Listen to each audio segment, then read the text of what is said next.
អូនថាភាពងងខ្លៅរបស់អូនជារណ្ដៅជីកប់ខ្លួនឯងដោយមិនដឹងខ្លួនទើបរុកអូនត្រូវរងវិបត្តិផ្ទួនព្រោះតែអណ្ដាតអត់ឆ្អឹងរបស់បងដែលពូកែក្រលាស់មកពេញដោយភាពផ្អែមមុតដោយទឹកឃុំខែប្រាំងប៉ុន្តែរាល់ពាក្យសម្ដីរបស់បងគឺជាទឹកក្រត់ដ៏សែនក្តៅដើម្បីសម្លាប់រុកអូនទាំងរស់ទៅវិញទេអូនថាភាពឆោតល្ងង់របស់អូន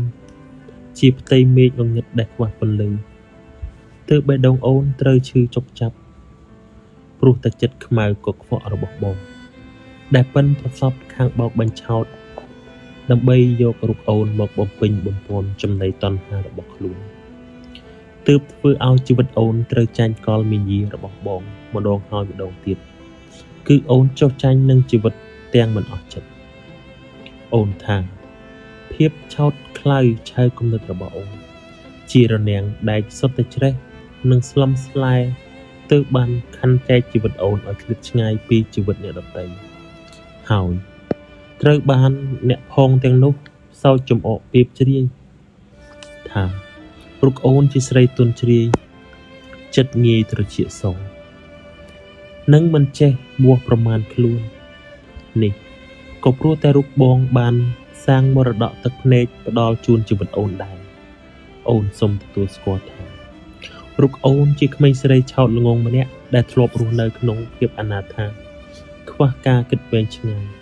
ទើបបងចង់ប្រមាថអូនថាជាស្រីខ្លៅខ្មៅកក្រិចចិត្តសាវ៉ាស្រឡាញ់ភាពហឺហានិងមាសប្រាក់ជាងស្រឡាញ់ជីវិតចិត្តស្នេហ៍បរិសុទ្ធដែលភ្លេចអស់នៅស្នូលត្រដោកនឹងដានជើងក្របីនោះក៏អូនសូមទទួលយកដោយស្មោះព្រោះអីរូបបងចិត្តបងបេះដូងបងនិងជីវិតបងពុំបានដឹងសពរសជាតិផ្អែមល្វីងប្រៃជាងជីវិតអូនទេ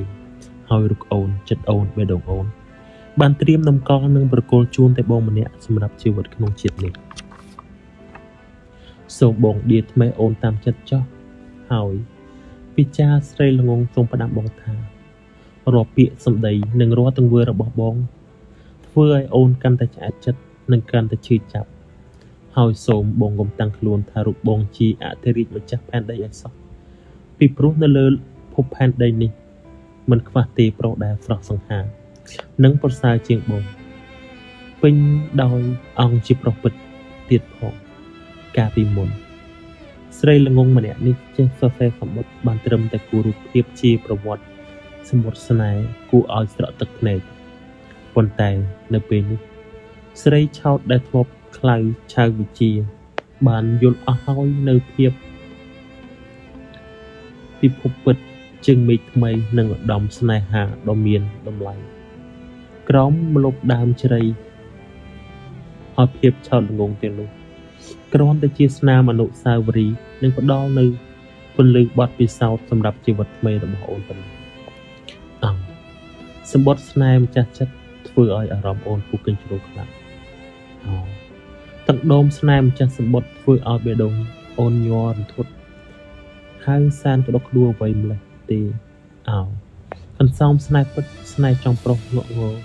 អីក៏ពិបាកលួងម្លេះណោះ